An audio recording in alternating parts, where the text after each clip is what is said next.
Assalamualaikum warahmatullahi wabarakatuh. Apa kabar Bapak Ibu semuanya? Di video kali ini kembali kita akan memberikan 3 kabar baik. Di antaranya adalah terkait afirmasi, kemudian terkait kontrak P3K yang sebenarnya ini bahasa lain dari dihapusnya kontrak P3K itu. Kemudian kita akan lihat rilisnya jadwal CPNS yang sudah pun dimulai sebagaimana planning dari PAN RB. Untuk info lengkapnya ikuti video ini sampai selesai.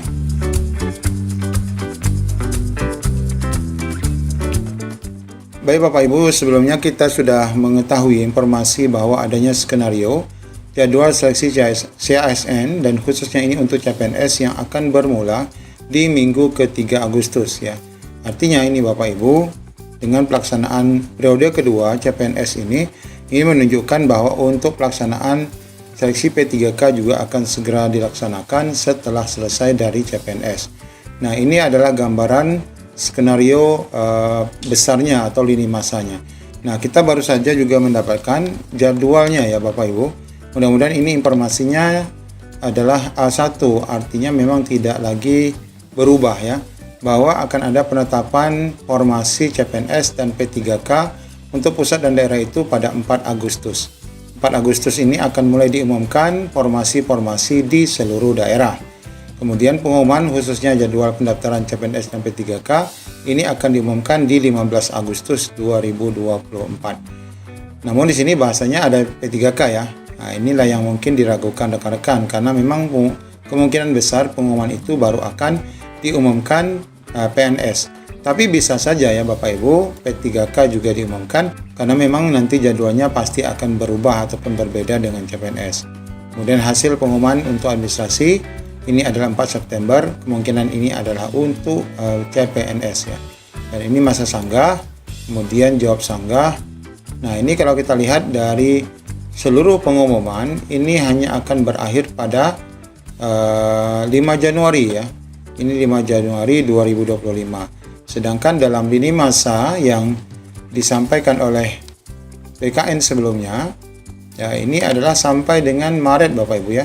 Sampai dengan Januari, Februari, Maret. Ini bulan Maret 2025. Ya, ada kemungkinan ini tidak valid, tapi ini memberikan gambaran kalau misalnya tanggal atau minggu ke-3 Agustus sudah bermula, maka jadwal ini bisa juga kita jadikan acuan untuk pelaksanaan khususnya CPNS. Kemudian informasi kedua Bapak Ibu, jelang pendaftaran P3K 2024 ini. Nah, ini desakan untuk afirmasi guru dan tendik ini terus menguat ya. Karena mengapa afirmasi ini dikuatkan, Permen-PAN RB tentang guru ini belum keluar Bapak Ibu ya, dan teknis juga belum keluar untuk mengakomodasi tenaga tendik. Nah, oleh karena itu ini banyak sekali tuntutan agar afirmasi guru khususnya yang sudah usia lama dan pengabdian lama agar dapat diberikan kepada rekan-rekan guru. Menjelang pendaftaran P3K 2024, guru honorer dan tenaga kependidikan minta ada afirmasi. Afirmasi itu untuk memuluskan mereka menjadi ASN P3K. Ya, sebenarnya di antara afirmasi yang sudah disampaikan, tesnya formalitas ya. Ketua Aliansi Honorer Eko Wibowo menyampaikan afirmasi ini diberikan dengan mempertimbangkan masa kerja. Nah, jadi afirmasi yang dimaksud itu adalah afirmasi masa kerja ya. Honorer yang masa kerjanya di atas 10 tahun harusnya diberikan afirmasi lebih dibandingkan yang di bawah. Sangat tidak adil kalau pemerintah hanya memberikan patokan masa kerja di atas 3 tahun saja. Honorer yang masa kerjanya di atas 10 tahun harus lebih afirmasinya. EKOI juga meminta agar afirmasi ini tidak boleh disamaratakan ya antara guru satu dengan guru lain termasuk juga tendik. Sebab cukup banyak honorer yang baru bekerja 1 tahun namun sudah bisa masuk ke dalam database BKN waktu tahun 2022.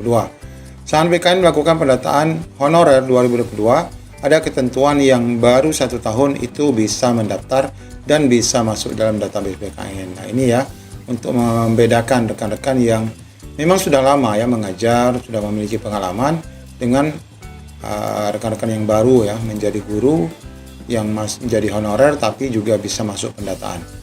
Kalau tidak dibedakan afirmasinya, maka bisa menimbulkan kecemburuan di kalangan honorer, apalagi kalau diakomodasi lebih banyak honorer yang baru.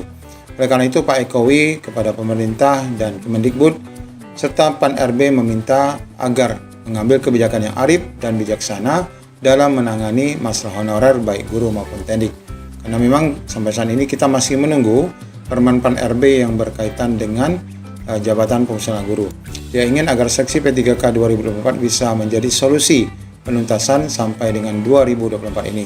EKOI juga meminta pemerintah memberikan beasiswa terhadap guru yang melanjutkan jenjang pendidikan S2 dan S3. Demikian juga untuk tendik, lulusan SD, SMP, SMA, dan SMK difasilitasi agar bisa naik ke jenjang S1. Karena memang ini adalah hak daripada para guru yang sudah mengabdi lama. Nah, di samping itu Bapak Ibu, dengan terbitnya Permen PAN RB nomor 6 2024, ini ada kabar baik Bapak Ibu. Di pasal 60 itu ternyata ada tersirat informasi berkaitan dengan dihapusnya kontrak P3K ya, yaitu batas maksimalnya yang dihapus ya. Kita lihat Bapak Ibu. Komisi 2 DPR RI memberikan apresiasi kepada pemerintah karena menghilangkan batasan kontrak kerja P3K dalam regulasi terbaru. Menurut Mardani Alisera, anggota Komisi 2, pemerintah akhirnya menerbitkan regulasi pengadaan PNS dan P3K, yaitu Permen PAN RB nomor 6 tahun 2024. Nah, salah satu yang membawa perubahan itu adalah di pasal 60 yang mengatur masa perjanjian kerja P3K yang dinilai sangat positif sehingga honorer tidak perlu khawatir lagi. Nah, baik Bapak Ibu, kita coba cek saja Permen PAN RB nomor 60 ini. Nah, ini Bapak Ibu Permen PAN RB nomor 6 tahun 2024, khususnya di bagian perjanjian kerja ya, pasal 60. Ini sudah kita bahas, tapi kita tidak spesifik. Kita lihat Bapak Ibu. Masa perjanjian kerja sebagaimana dimaksud dalam pasal 59 ayat 3 dengan ketentuan untuk P3K ya, paling singkat 1 tahun. Jadi hanya 1 tahun paling singkat dan dapat diperpanjang sesuai kebutuhan dan berdasarkan penilaian kinerja. Jadi tidak ada batas maksimal 5 tahun lagi. Nah, sehingga minimal 1 tahun, maksimalnya boleh lebih dari 5 tahun. Nah, ini sangat baik ya. Perpanjangan masa perjanjian kerja antara PPK dan P3K didasarkan pada pencapaian dan penilaian kinerja. Jadi nanti adalah dengan berdasarkan penilaian kesesuaian kompetensi dan kebutuhan jabatan. Nah, di mana perjanjian itu nanti akan diperpanjang jika ya, penentuannya di sini.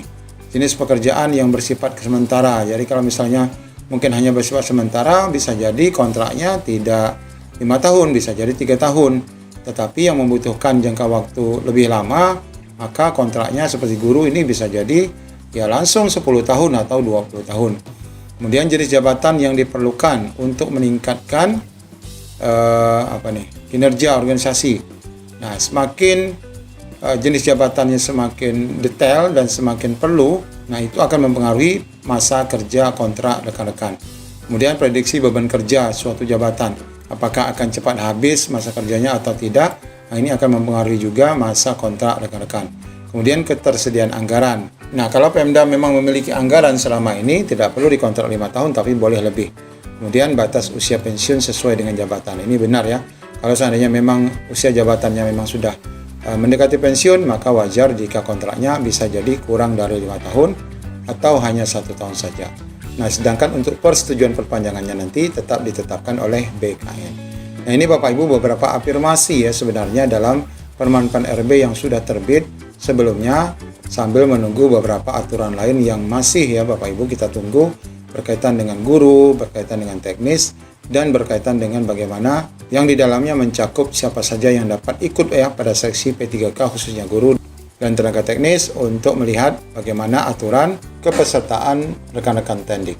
Demikian informasi yang dapat kami sampaikan. Assalamualaikum warahmatullahi wabarakatuh.